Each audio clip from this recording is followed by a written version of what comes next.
Hi guys, so just thought I'd do a mukbang for you on camera. I'm going to make a recipe for a really simple chicken wrap, which should be really cool. It's like a Christmassy wrap as well. So it's got nice roasted vegetables in and cranberry sauce and lots of other yummy stuff. It should be really useful at using up any leftover stuffing or any leftover roast vegetables that you have in the house. So I thought this would be a really good leftover recipe. Also, after that, I'm going to do a little mukbang where I actually talk about why I think the left is destroying the animal rights movement. So while the vegetables are cooking, I'm just going to assemble the wrap. Sorry, I've got a little bit of cold if I sound a bit wheezy. So what I'm going to do is the first thing I'm going to put on there is some cranberry sauce. I absolutely love this. I tend to use about, I don't know, at least 2 tablespoons of cranberry sauce with my dinner, which is a bit bad, but it should be quite nice on a wrap anyway. So just put some cranberry sauce on. Okay, so the next thing I'm going to put on there is some really nice, this is vegan chicken, or turkey I think it is. Yeah, it's chicken. So this is vegan chicken. It should be really nice. I'm probably going to put about 4 slices on there. I am quite hungry and I don't know, when you get hungry you kind of like, you want a lot of chicken, and also it's quite a small wrap anyway, so it's not going to be too big if I have like lots of chicken on there. There's like 5 slices there. So yeah, I think another thing that would be good on this is some mayonnaise, but I don't really like very creamy stuff, so I'm probably going to put some hummus on there. So I'm just going to spread it a tad on top of the chicken. I think it's actually good to layer your sandwich, mainly, or wrap, mainly because it gives it different, I don't know, it gives it different bites. Like every bite seems to be different.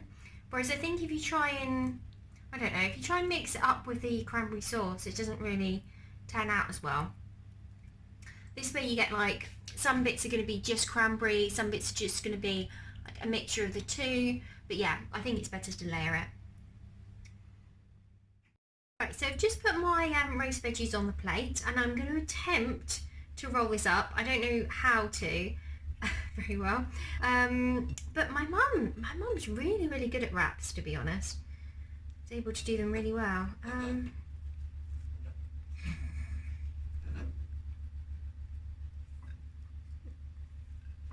think it's a bit full, to be honest. There we go, it's all right. Okay, it's like a burrito thing. So I thought I'd do a little mukbang for you on camera. I've got my Christmas cake here as well as my wrap and a little mince pie as well. I haven't tried the Christmas cake or the mince pie yet. And the only thing I would say is don't put your wrap on the same plate as your Christmas pud and mince pie, because otherwise the wrap will leak and go into it, which is a bit gross. But anyway, this wrap would be really nice with some chips instead, if you're not having it as a big lunch, you're just having it as dinner meal. Yum, let's try it.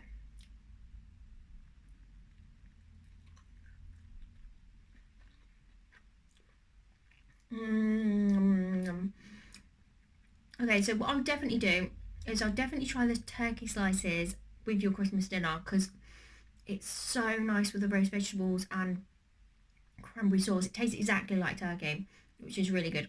The bread's a bit drippy and leaky though, so maybe I don't know, maybe have the vegetables before you put them in the wrap. I think that'll be a lot better. Okay, so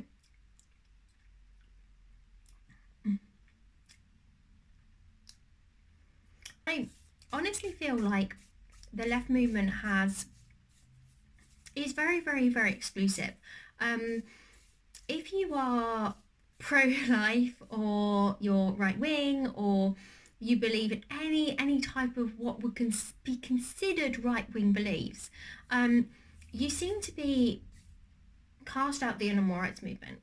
And this is, I find that vegans tend to be a lot more cliquey and a lot more mean than any other right-wing group of people. I mean, I am on a right-wing page, and I had this video where I was talking about why I'm atheist and against sex before marriage, which you can see down below.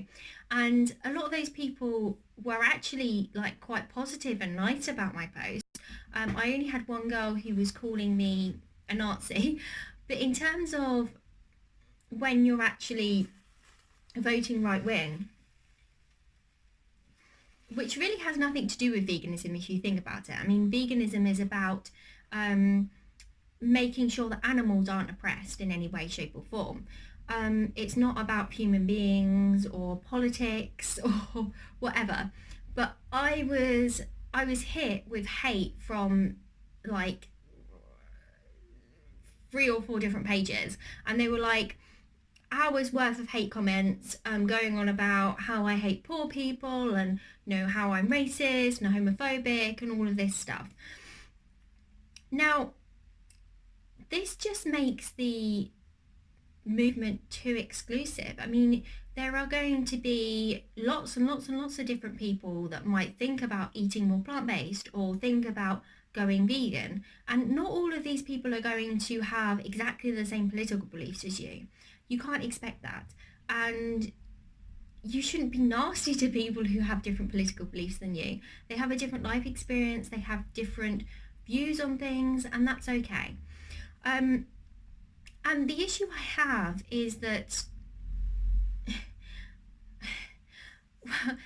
only 4% of vegans vote Trump, and that's really, really saying something, because Trump won the election.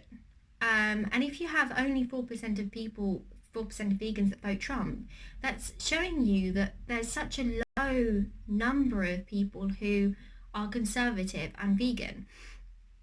Also, right-wing vegans tend to have a low retention rate. They have a much lower retention rate than left-wing vegans. And I think that if you're nasty to people, they're less likely to see themselves as vegan. That's the first thing. And so they're less likely to go vegan themselves. And if you're nasty to them, they're less likely to want to hang out with you. They're less likely to want to go to outreach, to want to go to a vegan meetup, to want to go to various other places. And this just means that they won't go vegan. And I think that everyone should go vegan, and everyone has the right to go vegan. And I don't think that you should be preventing anyone from going vegan. Now, saying that, I think that people who are right wing, I think that people who are pro-life, they have a very, very special perspective on things. They have a perspective on things that maybe you, as someone who is left wing, doesn't have. And I think that when you're actually at outreach, it's really, really important to connect with the person that you're talking to and be on the same wavelength as them. I mean, sometimes I'll talk to people who are also vegan at outreach, and it'll be like we're on a completely different planet, and I'm only central right wing. I'm not like alt-right. So I kind of wonder what someone who's alt-right thinks if they're talking to a vegan who's like an SJW communist type person. And so I think actually having someone that you can talk to that's on the same wavelength about politics as you is just really important and special. And it's like me, when I'm talking about religion, I find it very difficult to actually bring up Bible quotes that are relevant to veganism and debate, faith and veganism with someone. And I think having someone who is, Christian and vegan is, really, really important for the movement. Just like I think having someone pro-life and vegan is really, really important for the movement. So if you are someone who is like a left-wing vegan, definitely be nice to people who are right-wing. I think that's the first thing, because these people have a special perspective on veganism that you don't. And I think their special perspective on veganism will really, really bring something to the movement, and it will encourage more people who are also right-leaning or right-wing to become vegan. One of my friends is actually pro-life. She's a leftist pro-life person, which is a bit surprising. But she was actually told that she can't go to like certain vegan outreaches and certain animal saves because she's pro-life.